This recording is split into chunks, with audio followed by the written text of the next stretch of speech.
हिंदसदवंदियाणं तिहुवणहिदमधुरविसदवकाणम् अन्तातीतगुणाणं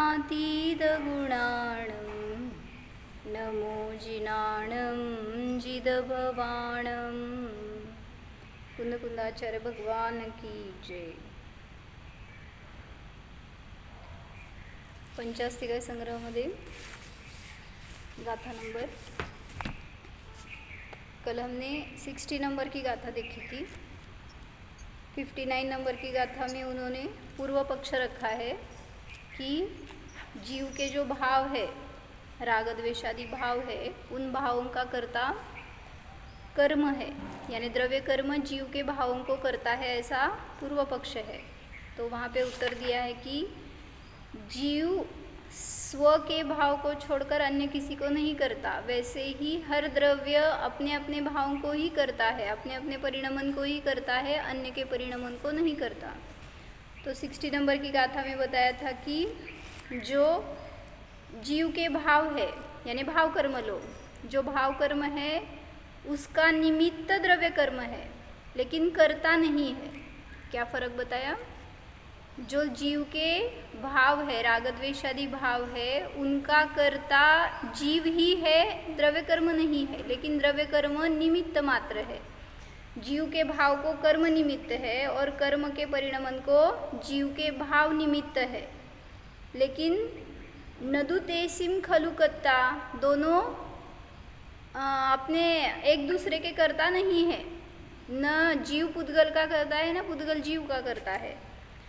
लेकिन कर्ता के बिना भी हो ऐसा भी नहीं है।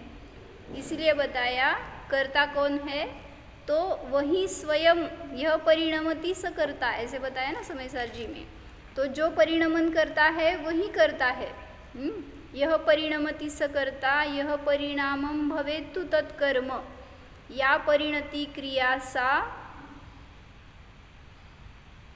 जो परिणमन है वो क्रिया है, जो परिणम रहा है वही करता है, और जो परिणति हुई है वही कर्म है। इसलिए एक ही द्रव्य में कर्ता कर्म संबंध है, दो द्रव्यों में निमित्त नैमित्तिक संबंध होता है, कर्ता कर्म संबंध नहीं है। तो कल हमने ये 60 नंबर की अमृतचंद्राचार्य जी की टीका देखी थी। आज जयसेनाचार्य जी की टीका देखनी है। एवं प्रथम व्याख्याने पूर्वपक्षद्वारेण, द्वितीय व्याख्याने पुनः पूर्वपक्ष परिहार द्वारेण इति गाथा गता, या पूर्व गाथा का ही बता रहे। इस तरह से प्रथम व्याख्यान में पूर्व पक्ष के द्वारा, द्वितीय व्याख्यान में पुनः पूर्व पक्ष परिहार के द्वारा, ऐसे दो गाथा समाप्त हुई। अथ पूर्व सूत्रे आत्मनः कर्म कर्तृत्वे सति दूषणरूपेण पूर्वपक्षः तस्य परिहारं ददाति, द्वितीय व्याख्यान पक्षे स्थितपक्षं दर्शयति। अभी यहाँ पे आगे पूर्व सूत्र में जो आत्मा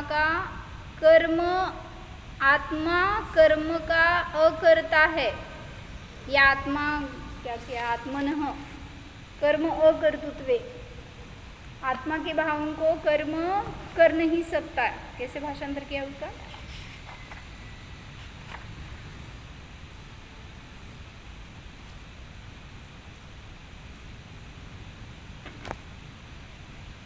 अब पूर्व गाथा में आत्मा को कर्म का अकर्तृत्व होने पर दूषण रूप से रखे गए पूर्व पक्ष का परिहार करते हैं। मतलब आत्मा कर्म का कर्ता नहीं है, द्रव्य कर्म का कर्ता नहीं है, ये बता रहे थे वहाँ पे। तो उस पूर्व पक्ष का परिहार करते हैं, द्वितीय व्याख्यान के पक्ष में स्थित पक्ष यानी निश्चित सत्य दिखाते हैं। यहाँ पे इस गाथा में उत्तर रूप बता रहे, समाधान रूप गाथा बता रहे। क्या बताया? भाव कर्मणिमित्तो कम्मं पूर्ण भाव कारणं हवदि न दुते सिं खलु कत्ता न वीणा भूदा दुकत्तारम। काय पाहिजे तुम्हाला? ती जयसेनाचार्यांची काय की पहिल्या कप्प्यात आहे, वरच्या हां, पहिल्या कप्प्यात ठेवले तिथंच, असं पुस्तक बरोबर तेच।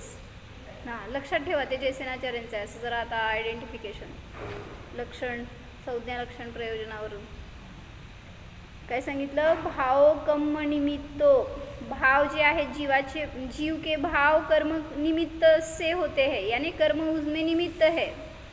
कर्म पुनः भाव कारणम भवति, कर्म जो है उसका कारण जीव के भाव है, जीव के भाव का कारण कर्म है और कर्म का परिणमन का कारण जीव है, जीव के भाव है. नदु तेसिम खलु कत्ता, दोनों वास्तव में तो दोनों एक दूसरे के कर्ता नहीं है और वे दोनों कर्ता के बिना भी नहीं होते हैं.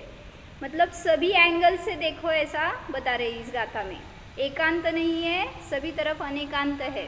जीव कर्ता भी है और अकर्ता भी है, ऐसा दोनों बता रहे हैं. तो टीका देखते.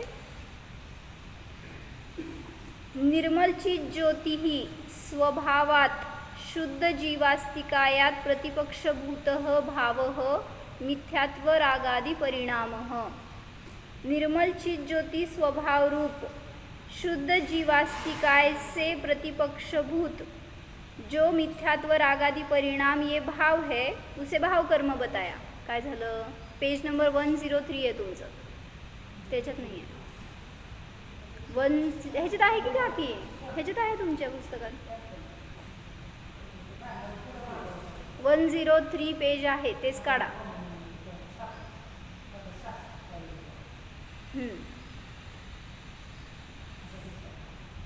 झाले.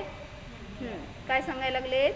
निर्मल चित ज्योती स्वभाव हा शुद्ध जीवास्तिकायाचा स्वभाव आहे. त्याच्यापासून प्रतिपक्षभूत म्हणजे काय, त्याच्यापासून भिन्न जे कोणी आहेत ते मिथ्यात्व रागादी परिणाम म्हणजे भावकर्म. म्हणजे स्वभाव आहे तो शुद्ध आहे किंवा निर्मळ आहे आणि मिथ्यात्व रागादी परिणाम हे अशुद्ध आहेत, मलिन आहेत. सहज किम विशिष्ट और वह किस वैशिष्ट्य से सहित है.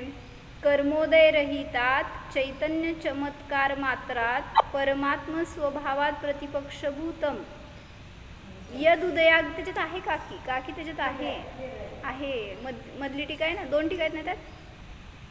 मध्ये छोट्या अक्षरात आहे ना टीका, छोट्या अक्षरातली टीका वाचायची आहे. 60 नंबरची गाथा आहे ना. 2 टीका आहेत का त्यात, का एकच आहे. मला दाखवा जरासं पान, तिथूनच दाखवा. आहे ते मधली टीका आहे. त्यांना काढून द्या पाहिजे काकी. काय वाचत होते परत एकदा वाचते.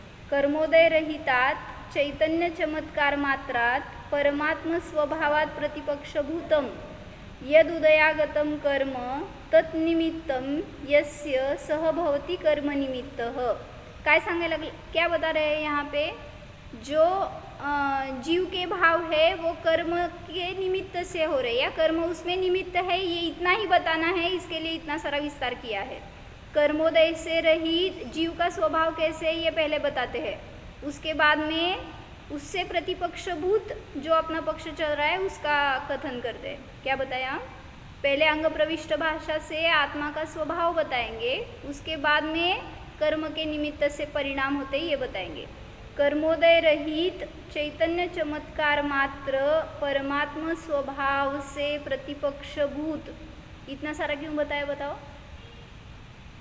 कर्मोदय रहित चैतन्य चमत्कार मात्र परमात्मा स्वभाव से प्रतिपक्षभूत. मिळालं का नाही. हां सांगा काय का विचारले मी तुम्हाला. नाही हे विशेषण का घेतलं,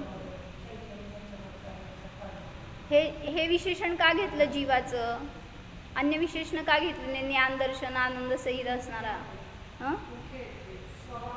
नाही आत्ता आपलं प्रकरण ते चालू आहे ना. कर्मांचा भाव कर्मांचा जीव करता आहे आणि ते द्रव्यकर्म करता नाहीत. मग ह्याच्यासाठी सांगायलेत की आत्मा कसा आहे, कर्मोदय रहित आहे. मग कर्मोदय रहितात चैतन्य चमत्कार मात्रात, निगेटिव्ह पण सांगितलं आणि पॉझिटिव्ह पण सांगितलं. परमात्मा स्वभाव से प्रतिपक्षभूत जो उदयागत कर्म है वो जिसके निमित्त है, ऐसे कर्म निमित्त. मतलब जो उदय में आने वाले कर्म है वो निमित्त है. किसके निमित्त है, बताओ, जीव के परिणाम के निमित्त है। मतलब अभी उदय में जो कर्म आ रहे हैं उस वह निमित्त है, उसकी वजह से जीव में राग द्वेषादि परिणाम हो रहे हैं। ज्ञानावरणादि कर्म रहितात शुद्धात्म तत्वात् विलक्षणम यत् भावी द्रव्य कर्म पुनः। ज्ञानावरण कर्म से रहित शुद्धात्म तत्व से विलक्षण जो भावी द्रव्य कर्म है, अभी क्या बता रहे, सब आपको मेरे साथ चलना होगा। क्यों? क्योंकि पिछले जो कर्म है उसका उदय अभी आ रहा है, तो उसकी वजह से भाव कर्म हो रहे, और अभी उसने भाव कर्म किए तो अभी द्रव्य कर्म का बंद हो रहा है, जो भावी काल में उदय में आएंगे, ऐसे बता रहे। मैं पढ़ती हूँ यहाँ से। कर्मोदय से रहित चैतन्य चमत्कार मात्र परमात्मा स्वभाव से प्रतिपक्षभूत जो उदयागत कर्म है, उसके निमित्त से जो भाव होता है वह कर्म जिसको निमित्त है उसको कर्म निमित्त है। ज्ञानावरणादि कर्म रहित शुद्धात्म तत्व से विलक्षण जो भावी यानी होने वाला द्रव्य कर्म है, तत्कथम भूतम, वह कर्म कैसा है? निर्विकार शुद्धात्म उपलब्धि भावात् प्रतिपक्षभूतः यह असौ रागादि भावः सह कारणम यस्य तद्भावकरणम भवति। भावकरणम आहे का कारणम आहे? तुमचं माझं एकच पुस्तक आहे, तुमच्याकडे करणम पाहिजे। कारणम कसं? कुठं वाचता तुम्ही? तत्कथम भूतमच्या खाली भावकरणमच आहे।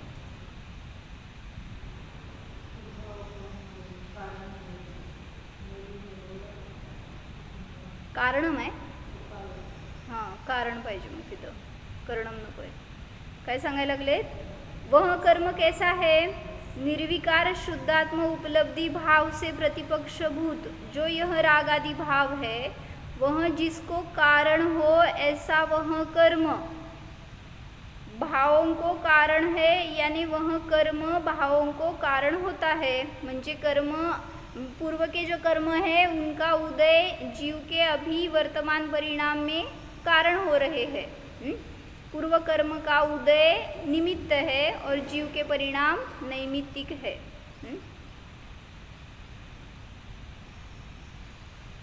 न एव तू पुनः, नहीं है, क्या नहीं है? तयो हो जीवगत रागादि भाव द्रव्य कर्मणो हो, उन दोनों जीवगत रागादि भावों का और द्रव्य कर्म का नहीं है। क्या नहीं है? तो कर्ता नहीं, ये बताना है। मतलब जीव के भाव का कर्म करता नहीं है और कर्म का जीव के भाव करता नहीं है, ये बताना है। तो क्या बताया? परस्पर उपादान तयो हो जीवगत रागादि भाव द्रव्य कर्मणो हो, जीवगत रागादि भाव और द्रव्य कर्म इन दोनों का नहीं है। किम न एव, क्या नहीं है? परस्पर उपादान कर्तृत्वम, एक दूसरे का उपादान करता नहीं है। यानी क्या? जीव का उपादान जीव ही है, कर्म का उपादान पौद्गलिक कर्म ही है। जीव पौद्गल कर्म का उपादान नहीं है और कर्म जीव का पुद्गल का उपादान नहीं है। स्फुटम, स्पष्ट रीति से, न एव विना, उसके बिना नहीं। किसके बिना? कर्ता के बिना नहीं, ऐसा बताना है। भूते संजाते तु पुनः ते द्रव्य भाव कर्मणि द्वे, उत्पन्न भूत यानी संजात यानी उत्पन्न होना, पुनः वे द्रव्य भाव कर्म दोनों भी उत्पन्न नहीं होते। कम विना, किसके बिना? उपादान कर्तारम बिना, किंतु जीवगत रागादि भावानां जीवः एव उपादान करता, द्रव्य कर्मणां कर्मयोग वर्गणायोग्य पुद्गलाः एव इति। समजलं काय म्हणलं? उपादान कर्ता के बिना द्रव्य भाव दोनों भी कर्म उत्पन्न नहीं होते, किंतु जीवगत जो रागादि भाव है उसका उपादान करता जीव ही है, और द्रव्य कर्म का जो उपादान करता है वो कर्म वर्गणा योग्य पुद्गल ही है। ये समझ के क्या फ़ायदा हमको, ये बताओ। एक वाक्य रह गया है, उतना कंप्लीट करती हूँ। द्वितीय व्याख्याने तु यद्यपि जीवस्य शुद्धनयेन अकर्तृत्वं तथापि विचार्यमाणम् अशुद्धनयेन कर्तृत्वं स्थितम इति भावार्थः। दूसरे व्याख्यान से दूसरे व्याख्यान से यद्यपि जीव का शुद्ध नय से अकर्तृत्व ही है, कल बताया था ना, शुद्ध निश्चय से तो जीव अकर्ता ही है, तथापि विचार्यमाणम विचार करने योग्य, विचार करने पर अशुद्ध नय से कर्तृत्व सिद्ध होता है। कौन किसका कर्तृत्व? जीव करता है, जीव का कर्तृत्व सिद्ध होता है। किसका करता है? जीव, तो जीव के भाव का ही करता है, ऐसा सिद्ध होता है, इतना भावार्थ है। एवं पूर्वगाथायां प्रथम व्याख्यान पक्षे तत्र पूर्वपक्षः अत्र पुनः उत्तरम इति गाथाद्वयं गतम। इस प्रकार से पूर्व गाथा में प्रथम व्याख्यान पक्ष जो रखा है उसमें पूर्व पक्ष रखा था और यहाँ पे उसका उत्तर दे रहे हैं। ऐसे दो गाथा समाप्त हुई। तो इसके लिए हम आधार देखने वाले थे। समय सार घ्या काका, भैया समय सार घ्या। क्या बताया था कल देखने को? आपको देखा है क्या?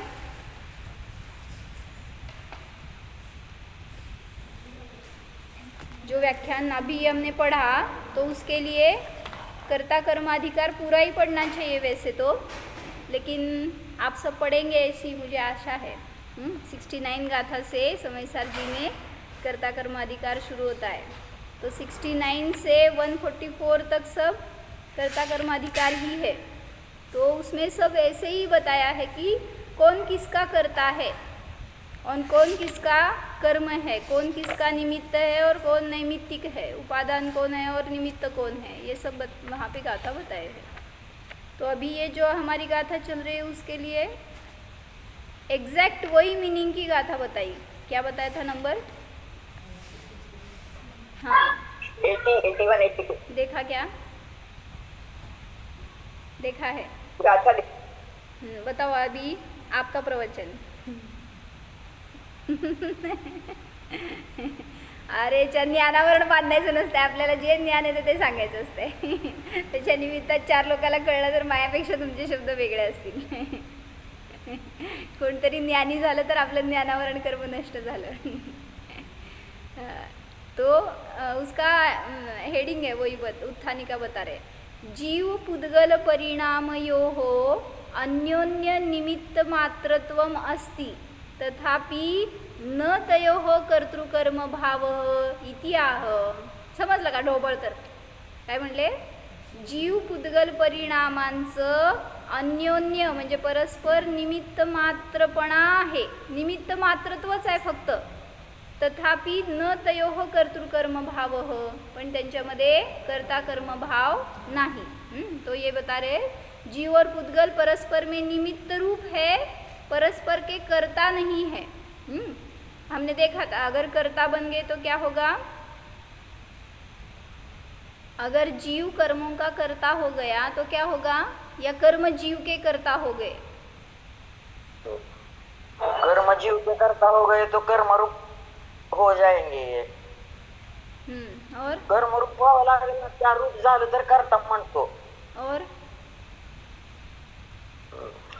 कभी छोटे नहीं पाएंगे ना इस बंधन से। बराबर, हाँ, ये चलता रहेगा। कर्म कभी आपको छोड़ेंगे ही नहीं। कर्म आपका करता है तो उनको जैसे लगेगा वैसा ही करेंगे, मतलब अभी उसका परिणमन तो ऐसे है, वो आपको पकड़ के ही रखेंगे। और जीव अगर कर्म का करता है तो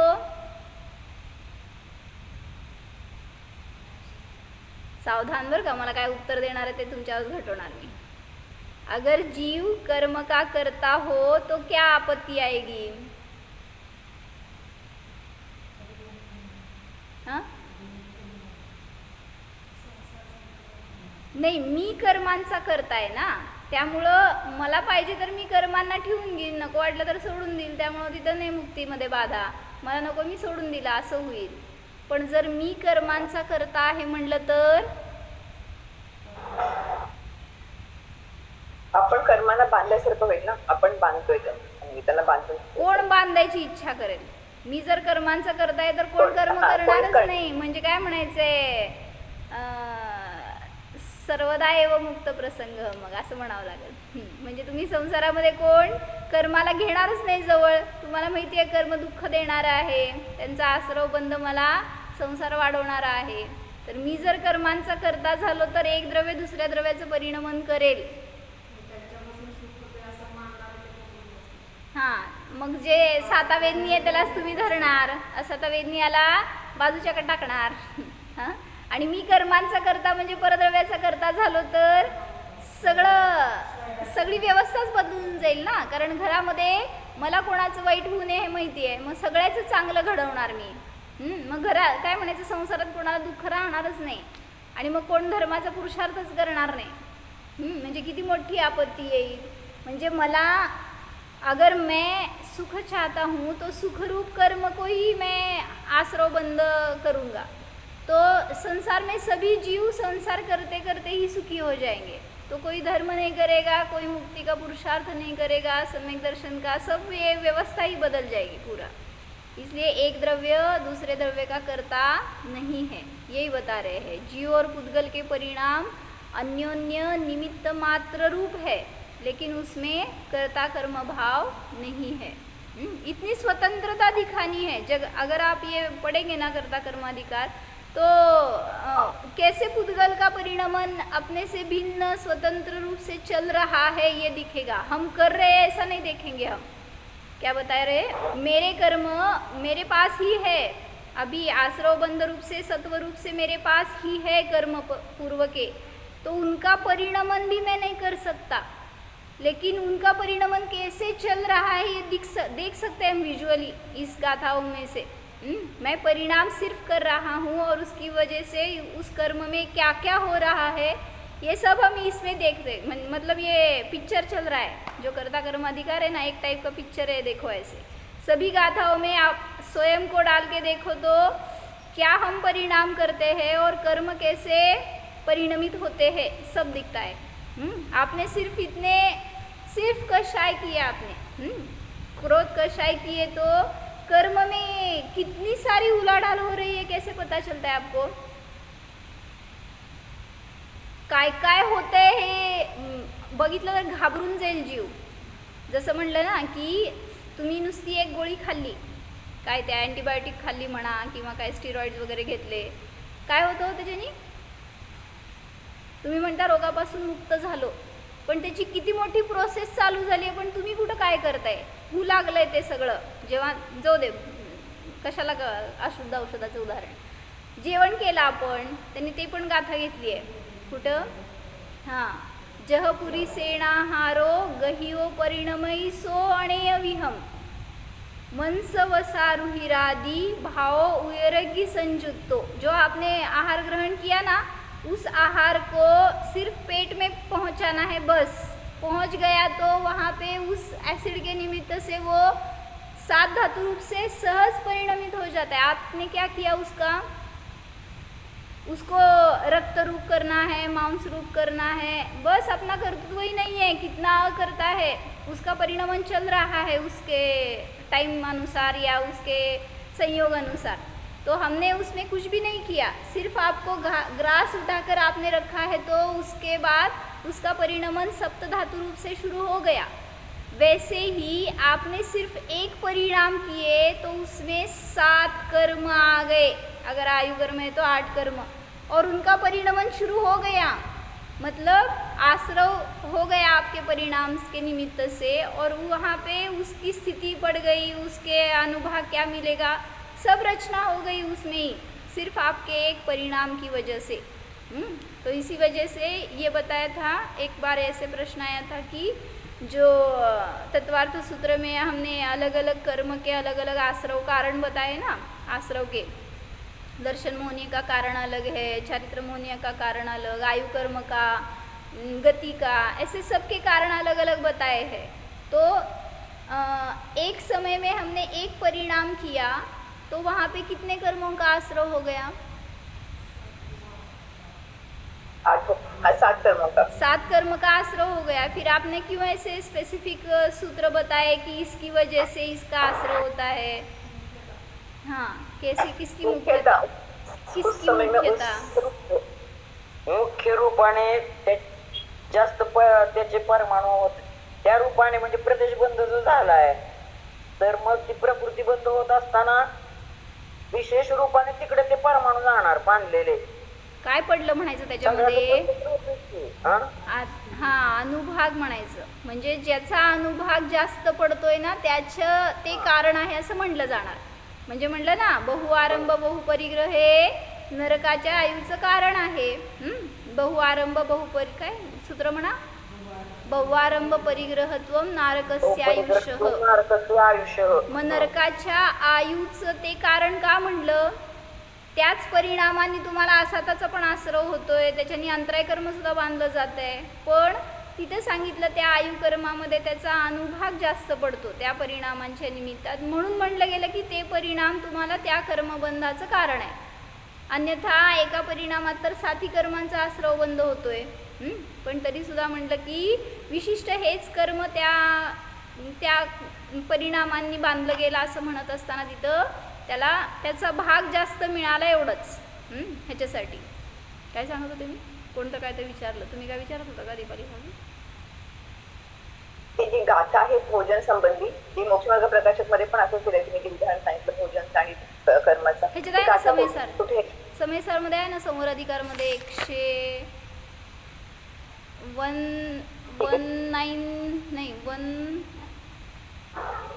191 आहे का आत्ताची मी गाथा म्हणलेली?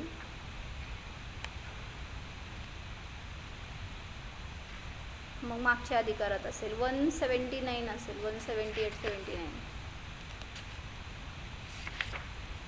179 आणि 180. त्याच्यामध्ये त्यांनी त्या आहाराचं उदाहरण घेतलंय आणि त्याच्या पुढं तसंच कर्मावर घटवून दाखवलंय. ती पण गाथा बघा पाहिजे. तहनाणी सविपुवम जे बता पच्चया बहुवियप्पम बज्जन्ते कम्मं ते नय परिहीणादुते जीवाम. क्या बताया? पहले बताया जैसे पुरुष के द्वारा ग्रहण किया गया आहार वह उदराग्नि से युक्त हुआ अनेक प्रकार मांस वसा रुधिर आदि भाव रूप परिणमता है, उसी तरह ज्ञानी के पूर्व बंधे जो द्रव्याश्रव वे बहुत भेदों को लिए कर्मों को बांधते हैं, वे जीव शुद्धने से छूट गए हैं. मतलब शुद्धने से तो मुक्त ही है लेकिन अशुद्धने से वो बद्ध है. तो जो आपने परिणाम किए उसकी वजह से 7 कर्मों का आश्रव बंद होता है. जैसे एक ग्रास ग्रहण किया तो उसमें 7 प्रकार के धातु का परिणमन शुरू हो गया. इसके लिए क्या करना चाहिए फिर? ऐसे शील्ड डाल के बैठने का, जिससे कर्म का आश्रव न हो और हमें कोई बंद न कर सके. तो वो शील्ड कहाँ है? अपने परिणामों में है. जो शुद्धोपयोग है वही हमारा सुरक्षा कवच है. तो उसकी वजह से हमें किसी भी कर्मों का आश्रव बंद तकलीफ नहीं देगा. भले ही वो आएंगे और जाएंगे लेकिन उसका हमें उससे फर्क नहीं पड़ेगा. तो ठीक है, ये गाथा देखते हैं हम. क्या बता रहे थे यहाँ पे? जो बोला जेव्हा आपण स्वाध्याय करतो किंवा ध्यान करतो मग तेव्हा कर्माचा आश्रव चालू असतोच. पण कसले कर्म येणार?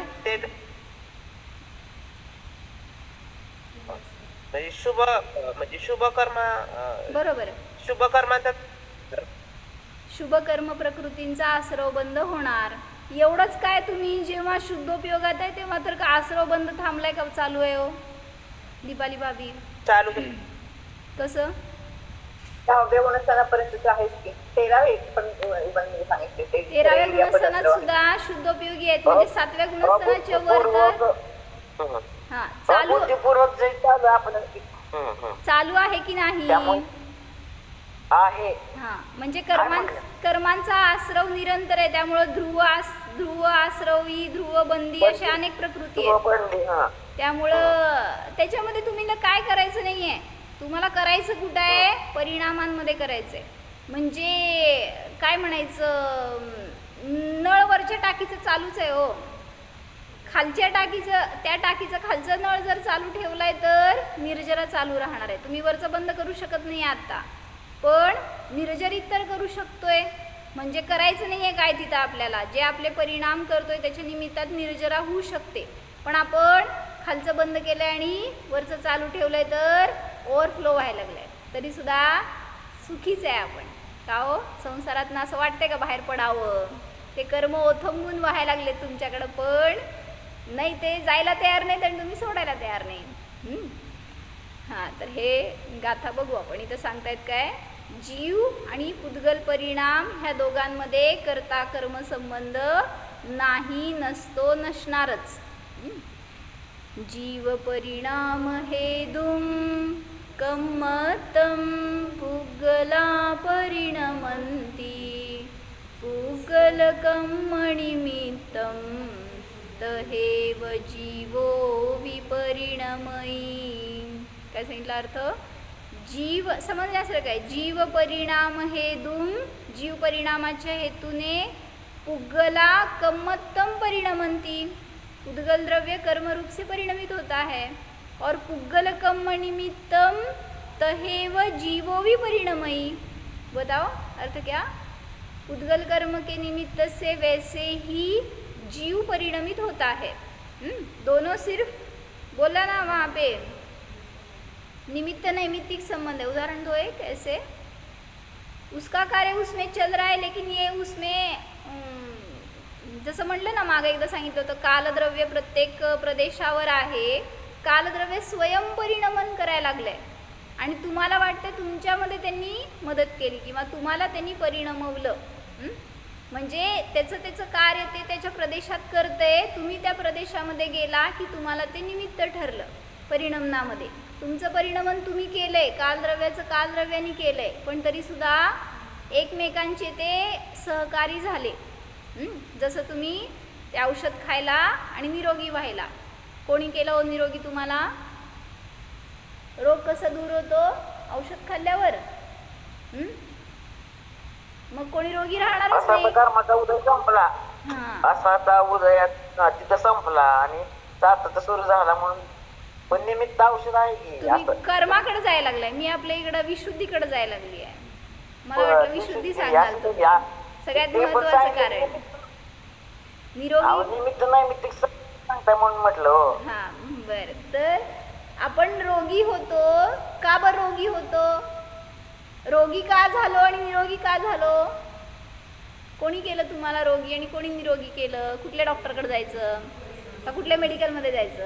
हां, बयांचं मेडिकल आहे बरं का, बयांच्या मेडिकलमध्ये जायचं. हां, कोणी निरोगी केलं हो तुम्हाला? म्हणजे सगळं करू शकतो ते आपण आपल्या परिणामांनी करू शकतो, पण सगळं बाहेर आधार शोधायला चाललोय. म्हणून काय केलं होतं काल आम्ही? चत्तारी मंगलम. सांगा चत्तारी म्हणजे काय हो? तुम्ही लोक संध्याकाळी नसता आमच्यासोबत, म्हणून चत्तारी म्हणजे काय सांगा? चार नाही.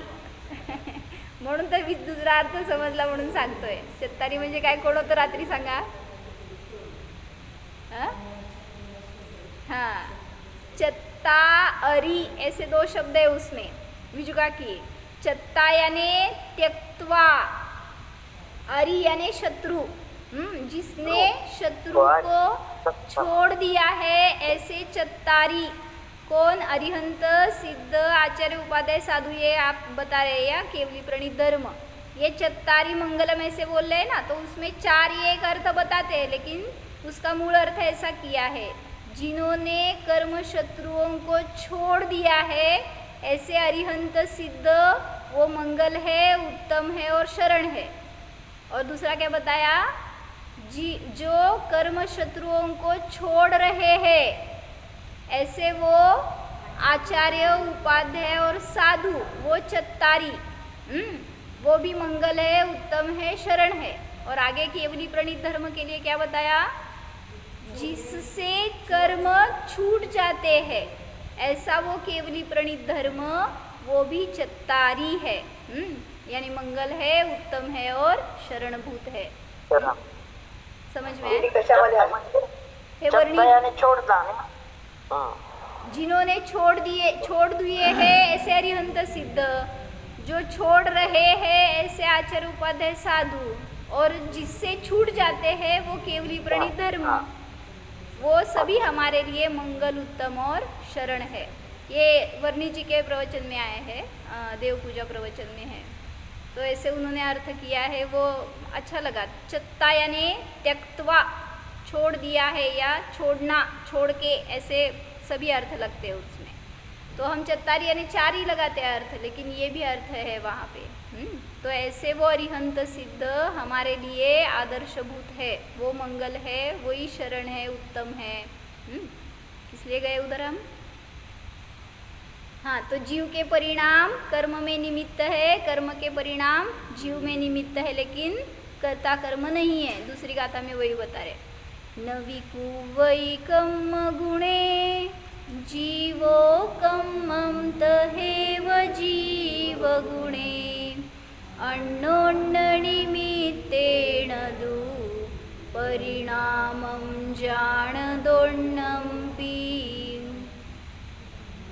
जीवो, आता मी तुम्हाला अन्वय सांगते, तुम्ही अर्थ सांगायचा। सोपी आहे गाथा समजण्यासारखी। मी जसे शब्द सांगते तसा अर्थ सांगा। जीवो कर्म गुणेन कुवई, जीव कर्मगुणामध्ये काही करत नाही।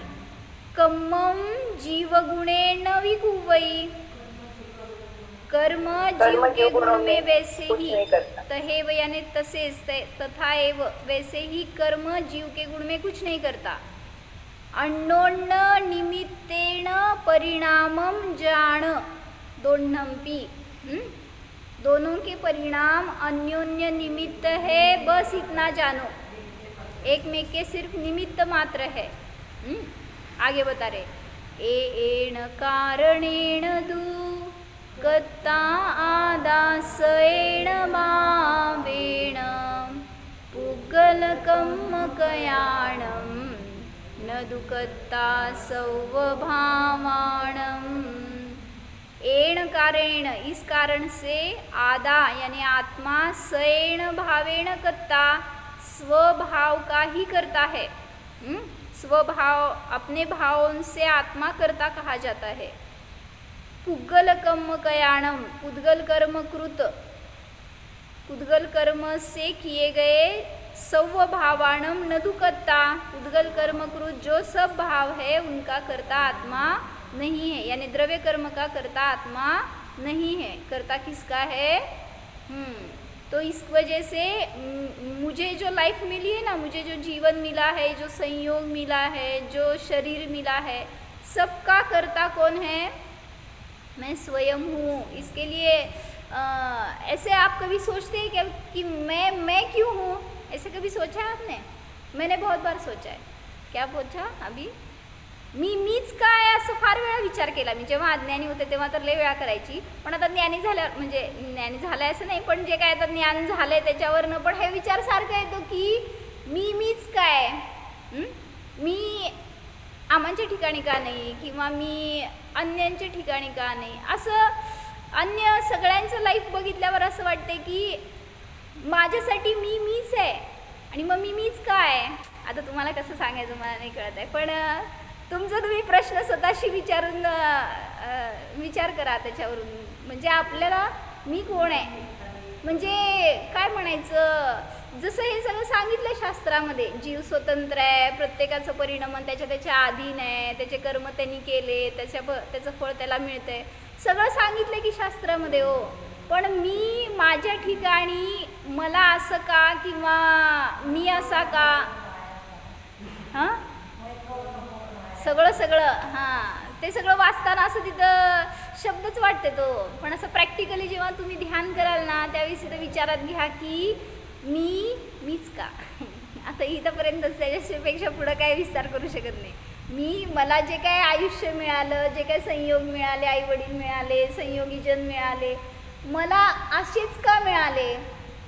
जसं तुम्ही आता समजा असं काय म्हणायचं, एखाद्या मुलीचं लग्न झालं आणि तिला त्या घरामध्ये गेल्यावर तिला तो संयोग तिथला आवडला नाही, ती काय म्हणते, असाच संयोग का मिळाला, मैत्रिणीसारखा संयोग मला का नाही मिळाला, का नाही मिळाला हो। कसे कसे परिणाम, असं 2 जुळे आहेत ना तरी सुद्धा सांगितलं दोघांचं लाईफ वेगवेगळं आहे, दोघांचं भविष्य वेगळं आहे, भूत वेगळं आहे, वर्तमान सुद्धा वेगळं आहे. तुम्हाला फक्त दिसतंय त्यांचं रचना एकसारखी झाली आहे, पण भाव शेवटी किती विभिन्नता आहे भावांमध्ये. म्हणून सांगितलं की आपण आपले कर्म करतोय, परिणाम करतोय, त्याच्या निमित्तामध्ये कर्म सहज आसरव बंद होतात आणि मग त्याचं उदय भोगताना आपल्याला कळतं की मी असे परिणाम केलेत. म्हणून काल एक बरं उद्या घेऊ त्याचा विषय. म्हणजे मला म्हणायचं आहे की असं नाही आहे की घरात एका व्यक्तीसारखे सेम परिणाम दुसऱ्याचे नसतात, सेम उदय दुसऱ्यांचे नसतात. जरी समजा एकाच कुठल्या संकटात तुम्ही सगळे फसलाय, ठीक आहे, तुम्हाला सगळ्यांच्या मिळून परिणामांचं फळ म्हणून ते संकट एकत्र आलंय तुमच्यावर. जसं समजा आग लागली कुठं आणि तुम्ही तिथं अडकलाय एखाद्या मॉलमध्ये, हॉस्पिटलमध्ये, आणि मग सगळे इकडचे तिकडचे लोक आहेत आणि तिथं येऊन एकत्र भेटून त्यांना तो उदय का मिळाला? म्हणजे एक कुठला दुसऱ्या गावचा, एक तिसऱ्या गावचा, एक रिलेशनच नाही एकमेकांचं एकमेकांशी, तरी सुद्धा समान उदय का आला त्यांना तसा? आणि त्या उदयात सुद्धा त्यांचे परिणाम भिन्न भिन्न आहेत. एक आकुलता करतो, एक शांत राहतो, एक दुसऱ्याला वाचवतो, एक स्वतःला. आज आम्हाला सांगितलं सगळं काय केलं त्यांनी. त्या सेठजींनी घराला आग लागली तर रत्नाचे पिटारे काढतायत आणि तिथंच मुलगी आहे आणि बायको आणि मुलगा दोघं जण एका कोपऱ्यात उभारलेत आणि ते म्हणतायत काय, आम्हाला वाचवा पहिला, ते राहू दे सोडा, रत्नांचं काय महत्त्व नाही आहे, आमचं महत्त्व आहे. पण तरी सुद्धा ते सेठजी काय करत होते, ते पिटारेच काढत राहिले. म्हटल्यावर या दोघांना कळलं की वैराग्य व्हायला पाहिजे आपल्याला असं, आणि त्यांनी खिडकीतून आवडी मारून निघून गेले. ते परत कधीच आले नाहीत. त्यांना काय वाटलं की या मनुष्याला आपल्यापेक्षा सुद्धा धनप्रिय आहे. म्हणजे म्हणायचं की तिथं पण एक कंडिशन नव्हती का हो तिघांच्या उदयाची? परिणाम केले असतील समान म्हणून उदय आलाय तसा, पण परिणाम किती भिन्न भिन्न आहेत वर्तमानामध्ये, त्या दोघांचे परिणाम आणि ह्याचे परिणाम. म्हणजे असंच सांगितलं. म्हणून शेवटी आपण सगळं आपल्या परिणामांनीच ओढवून घेतो आणि त्यामुळं त्याचं फळ आपल्याला दुःखदायी भविष्य भोगावं लागतं. म्हणून सावध राहा. हो जाणा.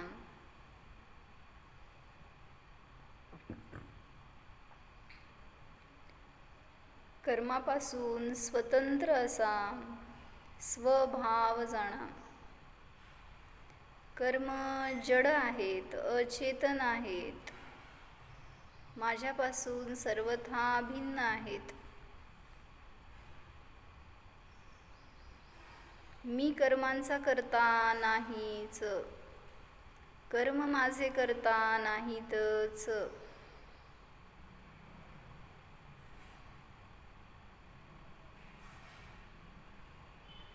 शुभ अशुभ भाव करणे हा माझा स्वभाव नाहीच. भावकर्म द्रव्यकर्म नो कर्मापासून भिन्न शुद्ध जीव जाणा, निष्कर्म जीव जाणा.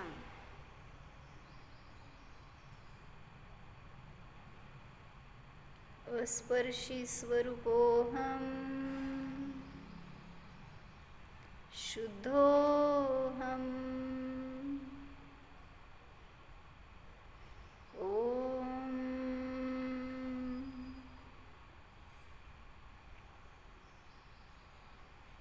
विसर्जन. नमो